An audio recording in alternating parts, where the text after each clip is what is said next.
Hi guys, back video number 4 of this challenge. Bit late tonight, see it's dark outside. I had a really busy day in the studio today.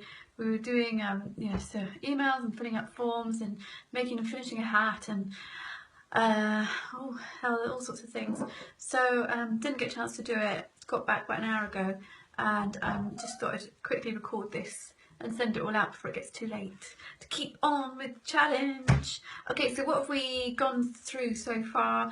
Video 1 was about your business mindset. Video 2 a bit about social media and just some tips, and I will put a blog up about that with more. Video 3 was the 4-hour work week and just putting some systems in, making your life a bit easier, making sure that you're not wasting time and that you're looking at what you're doing and chucking away things that are wasting time that you don't need to do, and concentrate on the good things and the marketing and the bringing in more sales and things like that. So that's video 3. Now I'll just give you a few tips in case you haven't started your business or you want to start your business.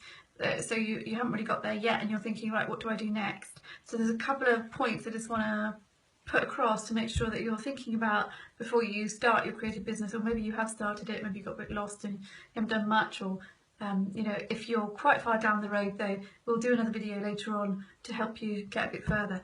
But for now, just if you're starting out, a few tips, and make sure you've got your collection ready. So sorry, first of all, you've got your bit of social media, you've got your Facebook up and things like that, so you can start bringing in some clients that way, or start just talking to people and just getting to know people, and maybe putting some pictures up of work that you've done and things about your where you're working, your fabrics and things like that you use.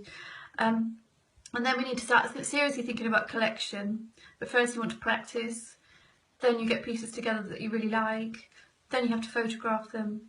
So you might want to go to, what's it called now? It's Elance, it's called something else now, where you get freelancers and they can help you actually. You do a photo shoot, you might get somebody who's new if you haven't got that much money. Somebody could come along and do a photo shoot for you.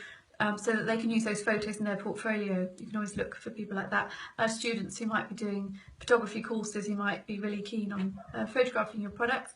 You can also do pack shots, which is you can take the photograph yourself, maybe in a light box, which you can buy, which is just a white fabric bag, square one, and you put the product in there so it's all white all the way around, and then you can take a shot in that, and then you can go to Photoshop if you want and then just make sure it is white and just cut it out. There's also an app actually that you can cut out your image quite quickly and quite easily like that way. Otherwise you can take it with a white background, put it on a mannequin head. I'm talking about hats, sorry. But if it's a bag or something, you can just put it white background, take the photograph, and then get someone to cut it out if that's easier, or you can cut it out yourself on Photoshop. So you've got your collection, then you want your photos, then you want your website. First of all, my website, I went to a big designer and paid over £2.5 for my website a few years ago. Great, he customised it and things, but probably I didn't really need all that customization. He did the blog and he built it in, which was great because it was all branded, but it cost me a lot of money then.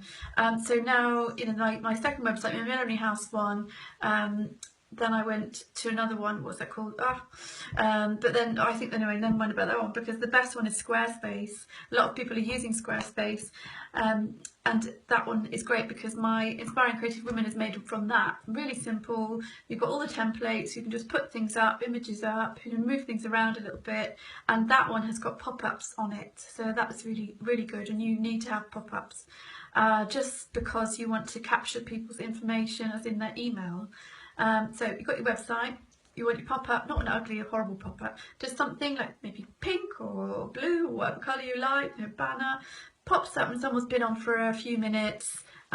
It says, if you want to get this freebie, or if you want a bit of information, if it's hats, it could be information on how to wear your hat, or 5 different tips on what hat would suit you.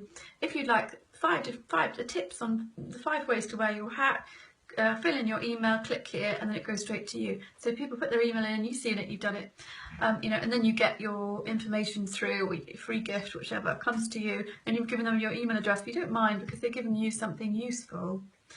So that's a good way of capturing leads. And then you want your email system, which you could either use MailChimp, which I've got, and I'm thinking about going to Aweber, just because MailChimp is a little bit smaller. You can do a little bit more with Aweber. But if you're starting out, MailChimp is great, and it's fine, and it's free for about, you can get about 2,000 people on it, and it's still free. So you can use that.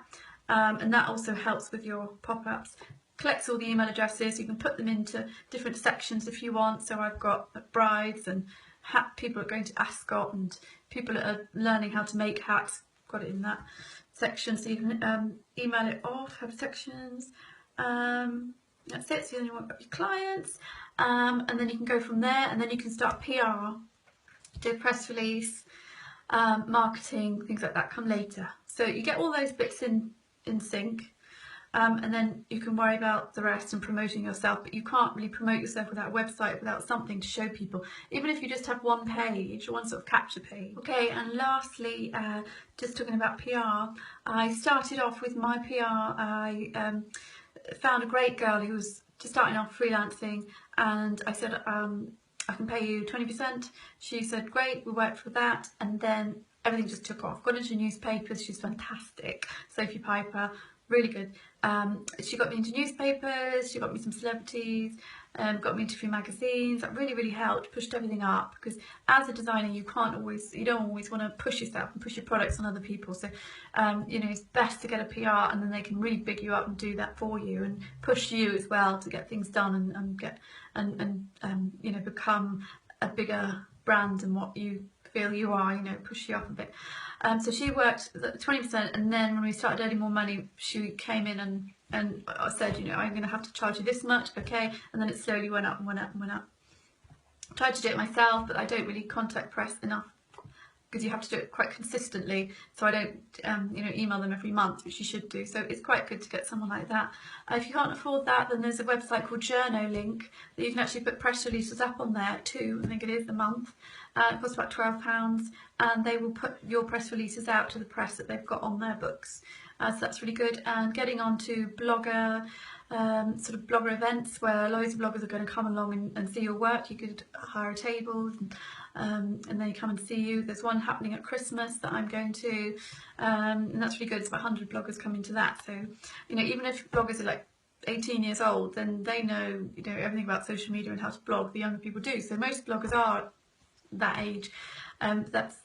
That's great. You know, you get high, low, whichever. You never know who you're talking to, and you just want to talk to everyone really about yourself and push yourself and your press and everything. So we've got press release, newsletters is another thing as well. You want to send newsletters out to your clients. So a few tips. Make sure you're consistent with everything, and make sure you are giving away things more than you're taking, as in you don't want to keep selling yourself to people. You want to give and then sell. So 2 gives and 1 sale. If you're giving value to people, then they're going to watch you, listen to you, come back for more, and eventually they might buy something. So there we go.